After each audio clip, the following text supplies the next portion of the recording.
Today we'll be learning about non-renewable sources of energy. Energy is an essential input for economic development and improving the quality of life. Energy may be classified into two categories, namely conventional, which is the non-renewable energy, which includes coal, petroleum, natural gas, electricity, etc. And the non-conventional energy, which is also called renewable energy, which includes solar, wind, tidal, geothermal and biogas energy. Energy can also be classified into non-commercial, which includes fuel wood, charcoal, dried cow dung, animal waste and animal power, and also the commercial energy, which includes coal, mineral oil, natural gas, hydropower, nuclear power, wind energy, solar energy. It is the commercial energy which plays a vital role in the economic development of a country. We will be learning about the conventional sources of energy or the non-renewable energy. We will be learning about coal, petroleum, natural gas, nuclear energy and few of the government schemes. Let's start with few important conventional sources of energy. We'll begin with coal. Coal is the main source of energy in the country. It fulfills about 67% of the total commercial energy. It is a fossil fuel also known as black gold. The demand for coal was estimated to be 908.4 million tons, while the actual supply was 621.26 million tons. In the year 2017-18, Coal India Limited produced 567.366 megatons and SCCL produced 62.010 megatons of coal. In that year, main producer of lignite was Neyveli Lignite Corporation and produced 25.153 megatons, while Odisha registered highest coal production of 143.2328 megatons, followed by Chhattisgarh 142.546 megatons, Jharkhand 18.3% and Madhya Pradesh 16.6%. In 2017-18, Tamil Nadu was the largest producer of lignite and produced 51%, followed by Gujarat 29% and Rajasthan 20.1% in the year 2017 and 18. Well, now let's look at the classification of coal. The coal of India may be classified under two categories, Gondwana coal and tertiary coal. The Gondwana coal belongs to the Carboniferous period. It is found in the Damodar, Mahanadi, Godavari and Narmada valleys. Raniganj, Jharia, Bokaro, Ramgarh, Giridh, Chandrapur, Karanpura, Tatpani, Talcher, Himgiri, Korba, Pench Ghati, Sarguja, Kempte, Wardha Valley, Singreni and Singrauli are some of the important coal mines of the Gondwana formations. The Jhingurda coal mine of Madhya Pradesh is the thickest coal seam of 132 meters of the Gondwana period, followed by Kargeli seam near Bokaro coalfield, which is about 37 meters in thickness. Over 98% of the total coal reserves of India belong to the Gondwana period. The Gondwana coal is mainly bituminous or anthracite, in which the carbon content varies between 60 to 90%. The bituminous coal is converted into coke before being used in the iron and steel industry. The next type of coal that we were talking about is the tertiary coal. Tertiary coal is found in the rocks of the Oligocene period of the tertiary era. It is about 15 to 60 million years old. The tertiary coal is also known as the brown coal. The tertiary coal contributes only about 2% of the total coal production of the country. It is an inferior type of coal in which the carbon varies between 30% in Gujarat and Rajasthan to 50% in Assam. Lignite coal is found in Arunachal Pradesh, Assam, Gujarat, Kerala, Jammu and Kashmir, Nagaland, Tamil Nadu, Uttar Pradesh and West Bengal. The largest lignite deposits of the country are at Neyveli in the state of Tamil Nadu. Petroleum is an important source of energy which is much in demand to accelerate the economic development. Apart from an important fuel resource, it provides lubricants and raw materials for a number of chemical industries. Its products include kerosene, diesel, petrol, aviation fuel, synthetic rubber, synthetic fiber, thermoplastic resins, benzene, methansol, polystyrene, alkylates, detergents, acromatics, gasoline, carbon black, dyes, colors, food colors, pigments, explosives, printing ink, film photography, greases, cosmetics, paints, lubricant oils, paraffin and wax. Crude oil is obtained mainly from the sedimentary rocks of marine origin. All the sedimentary rocks, however, do not contain crude oil. In India, crude oil is found in the sedimentary rocks of the tertiary period. Normally, it does not occur at its place of formation. Being lighter than water, crude oil overlain with gas gets accumulated in the anticlines above the water surface. The geologists propounded two theories about the origin of crude oil. The origin of petroleum and natural gas is considered to be organic. According to organic origin, the living organisms, marine life like fish and vegetal matter, got buried under the accumulated sediments of mud, silt and sand, etc. Due to the pressure and heat, this undergoes chemical changes so as to form crude oil and natural gas after millions of years. Oil in India was discovered near Margherita, the Upper Assam, for the first time in 1860 by the Assam Railway and Trading Company. Subsequently, oil was discovered at Digboi in 1889. In the beginning of the 20th century, that is 1917, oil was discovered at Badarpur, Assam.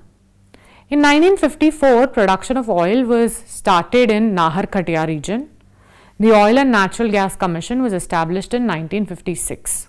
With the efforts of the Oil and Natural Gas Commission, oil was discovered in the Gulf of Khambat in 1961 and in Bombay High in 1976. Well, this is a map which shows you the major petroleum distribution. In India, the petroleum and natural gas has been discovered in the following 10 basins. Now let's look at them. The Upper Assam Basin, the Western Bengal Basin, the Western Himalayan Basin, the Rajasthan Saurashtra Kutch Basin, the Northern Gujarat Basin, the Ganga Valley Basin, the coastal Tamil Nadu, Andhra and Kerala Basin, the Andaman and Nicobar Basin, the offshore of Khambat, Bombay High and Bassein Basin. Now the production trend of oil has been shown in this particular table. You can just go through it. So in this particular table, you've seen the trends of oil production in India. From this table, you can understand that the total production of crude oil in 1950-51 was only 0.27 million metric tons, while it rose to 36.942 million metric tons in 2015-16. India's oil production has dropped to 4.5% to 34.2 million tons in 2019. It was 35.68 million tons in 2017-18. A marginal increase has been observed in the production of natural gas. The reason for decline is the decline in the pressure of potential in the GS4 gas cap reservoir in Gandhar field and the closure of two wells in D1D3 fields by Reliance Industries. As on March 31, 2018, the reserves of crude oil in India were 594.49 million tons and natural gas reserves of 1,339.57 billion cubic meters. 82% of the oil is imported to meet the demand. The government aims to reduce it by 67% by 2022 by local exploration, replacement by renewable energy and indigenous ethanol fuel. The produced oil is, however, only about 40% of the domestic need. The production of crude oil from the different regions of the country from 2011 till 2017 is shown in this particular table that you can see right now. So this is the state-wise cubic distribution of the petroleum production or the crude oil production. Well, before independence, India was not listed in the major oil producing countries till Mumbai High started the production. The onshore production was contributing to major oil production till 1980-81. From 1990 to 91 to 2009 to 10, about 2/3 of the production came from offshore sources. The offshore crude oil production make the major contributions. The offshore fields are located in the Brahmaputra Valley, Barmer region of Rajasthan, Gujarat coast in the western India and Kaveri onshore basin in Tamil Nadu. Andhra Pradesh has both types of oil reserves. Assam is the oldest oil producing state in India. The strata that bears oil is a 320 kilometer stretch in the upper Assam region. Well, this is a particular table that you'll see right now, which shows you the estimates of natural gas reserves and crude oil reserves in India. The crude oil production in India, as you can see in this particular table, it may be seen from the crude oil production over 34 million tons in 2008-9, while in 2017-18, crude oil production is 35.68 million tons. Crude oil production regions, now let's look at them. Now let's understand them in brief, individually. Firstly, the western coast offshore oil fields, the Bombay High oil fields. This is the largest petroleum production oil field, contributing over 65% of the total production of crude oil. The oil field lies about 176 kilometers to the southwest of Bombay. It has about 35 million tons of crude oil and about 40,000 million cubic meters of natural gas. Production of oil from this field started in 1976. Owing to the overexploitation, the production of the oil field is declining fast. Next oil field is the Bassein oil field. This oil field lies to the south of Bombay High. Here, oil occurs at a depth of over 1900 meters. It has rich deposits of oil and natural gas.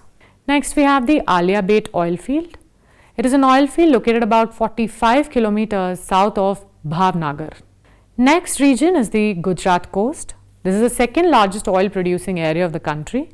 Its main oil fields are in Ankaleshwar, Cambe-Luni area and the Ahmedabad-Kalol region. Ankaleshwar, situated in the district of Baroch, it stretches over an area of about 30 square kilometers. The oil of this region belongs to the Eocene period. Oil production in this region was started in 1961. Ankaleshwar oil is rich in gasoline and kerosene. The crude oil from this region is sent to Koyali Petroleum Refinery. Next, we have the Cambe-Luni region. This particular oil field lies about 60 kilometers to the west of Vadodara. The drilling operations in this region were started in 1958. The estimated reserves of crude oil are over 30 million tons. The oil of this region is very light with a sulfur content of less than 0.1%.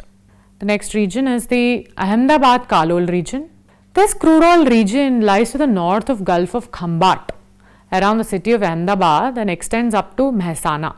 Kalol, situated about 25 kilometers to the north of Ahmedabad, is an important oil field of the region.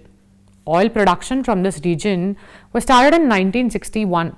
Crude oil from this region is supplied mainly to Koyali refinery. Main region is the Brahmaputra Valley. As stated above, crude oil was first discovered in the Brahmaputra Valley. The oil-bearing rocks spread from Dehang Basin up to Surma Valley. The main oil-producing wells, however, lie in the Dibrugarh and Sibsagar districts of Upper Assam. Some of the important oil-producing centers of this region, we'll discuss about them. Firstly, the Digboi oil field. Stretching over an area of about 15 square kilometers, the Digboi oil field is one of the oldest oil fields of the country. The oil of this region belongs to the Eocene and Miocene periods. There are 85 oil wells in this region. Most of the oil is sent to the refinery of Digboi. Since 1959, the Digboi oil fields are worked by Oil India Limited. Next, we have the Nahar Khatia oil field. This oil field lies about 35 kilometers to the southwest of Digboi. Oil production from Nahar Khatia oil fields was started in 1954. Crude oil from this region is supplied to the refineries of Nunamati, New Bongaigong and Baroni. Next, we have the eastern coast oil fields. Petroleum and natural gas have been discovered in marine delta regions of Mahanadi, Godavari, Krishna and Kaveri rivers. The Rava field in the Godavari Krishna offshore is expected to produce about 3 million tons of crude oil annually. Petroleum has also been discovered in the Kaveri delta. In addition to these, crude oil has been discovered in the Bilaspur Tehsil of Rampur district of Uttar Pradesh, Jwalamukhi area of Punjab and in the Barmer district of Rajasthan. There are strong possibilities of petroleum and natural gas deposits to be found on the offshore of Andaman and Nicobar, Gulf of Mannar, Baleshwar coast, Punjab, Haryana and Uttar Pradesh. The Ministry of Petroleum and Natural Gas is entrusted with the responsibility of exploration and production of oil and natural gas, including import of liquefied natural gas, refining, marketing, distribution, import and export, and conservation of the petroleum products. The ONGC, Oil and Natural Gas Corporation Limited, and Oil India Limited, the two national companies and private joint venture companies, are engaged in the exploration and production of oil and natural gas in the country. Crude oil production during 2005-06 was 32,190 megametric tons by ONGC, oil and private or joint venture companies. The natural gas production during the year 2005-06 was 32.2 billion cubic meters from ONGC, oil and private joint venture companies. Well, now let's look at the oil refineries of India. The oil refineries are the processing factories of crude oil. The impurities from the crude oil are removed to obtain petroleum, diesel, kerosene, bitumen and aviation fuel. Petroleum industry contributes over 15% of the GDP. The main refineries of India, their year of commission and production, they are given in this particular table. And firstly have a map which shows you the production areas. Then you have the table that you can see on your screens right now. The total refining capacity of crude oil was 2 lakh tons per annum in 1901, which rose to more than 1,000 lakh tons per annum in 2015-16. All the refineries except the Digboi and Jamnagar are in the public sector or the joint section. 3 public sector companies of India, namely Indian Oil Corporation, Hindustan Petroleum Corporation and Bharat Petroleum, aim to develop the world's largest greenfield refinery by 2020 at the cost of 3 lakh rupee crores. It is planned at the western coast. India has the 4th largest refining capacity in the world. Non-renewable energy, natural gas. The exploration of natural gas is being done by ONGC. According to one estimate, India has a total natural gas reserve of about 450 billion cubic meters. Out of the total reserves, about 75% lies in the Bombay High and the Bassein oil fields, about 12% in Gujarat, 7% in Andhra Pradesh and 6% in Assam. Apart from Bombay High, there are rich deposits of natural gas in Ankaleshwar and Gulf of Khambat, Godavari and Krishna basins, the Tanjavur and the Singhalput districts of Tamil Nadu. Natural gas is also found in Barmer district of Rajasthan, Kangra district of Himachal Pradesh and Firozpur district of Punjab. Natural gas production for the year 2014-15 was 36.62 billion cubic meters. The trend of natural gas production in India is shown in this particular figure. Please go through it. The largest share of the natural gas is consumed in the production of chemical fertilizers, accounting for about 40%, about 30% is used in the power generation and about 10% in LPG, that is cooking gas. After 1990, the production of natural gas has increased phenomenally to 12,870 million cubic meters. Yet, the production falls short of demand. Consequently, natural gas in large quantities has to be imported. Natural gas is imported from Iran, Saudi Arabia, UAE and other Gulf countries. Nuclear energy. Looking at the exhaustible nature of fossil fuels, nuclear energy development has become very vital for the economic development of the country. In India, it has a vast potential for future energy development. It is produced from uranium and thorium. At present, there are 70 nuclear plants across the country. The atomic power stations are given in this particular table. You can go through them. The different power stations in India, very important, please go through. At present, nuclear power constitutes only less than 4% of the total energy production. It requires highly sophisticated technology and technical know-how. Moreover, for the cooling of the plant, there is heavy need of fresh water. The Atomic Energy Institution at Trombay was established in 1954. This was named as the Bhabha Atomic Research Center in 1967. The first nuclear power station with a capacity of 320 megawatts was set up near Tarapur, near Mumbai in 1969. Subsequently, the Rawat Bhata atomic plant of 300 megawatts near Kota was set up in 1969, which was followed by the establishment of Narora in 1989, Kaiga and Kakrapara in Gujarat in 1993. Thus, at present, nuclear energy is produced from 11 units located at 6 centers.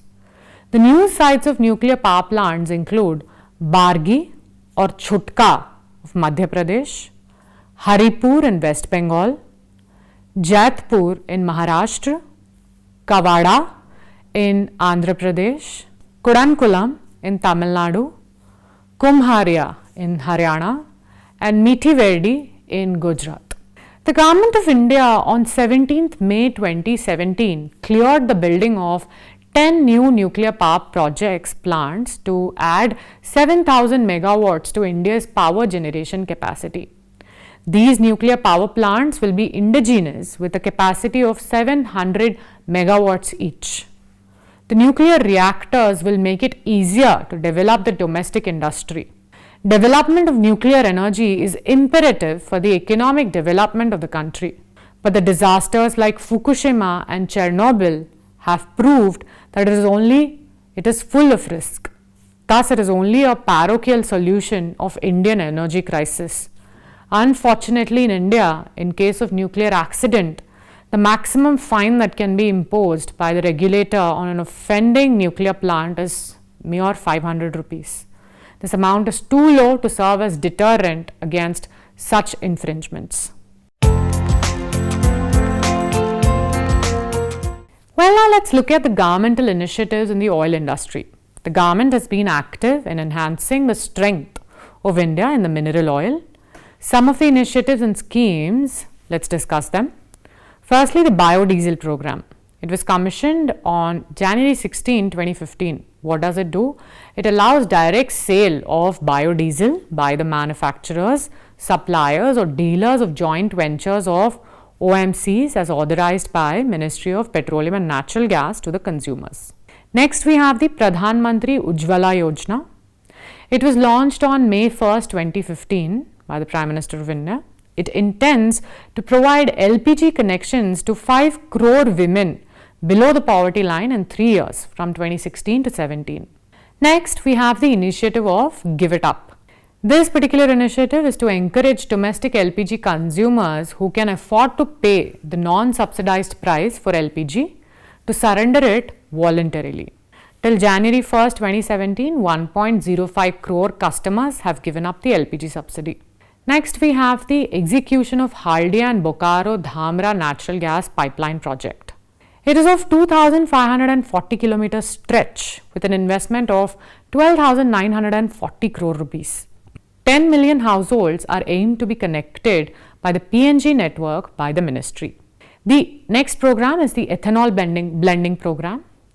All public sector undertakings are setting up the second generation ethanol plants at 12 locations in 11 states to enhance the farm income and also to reduce the environmental degradation.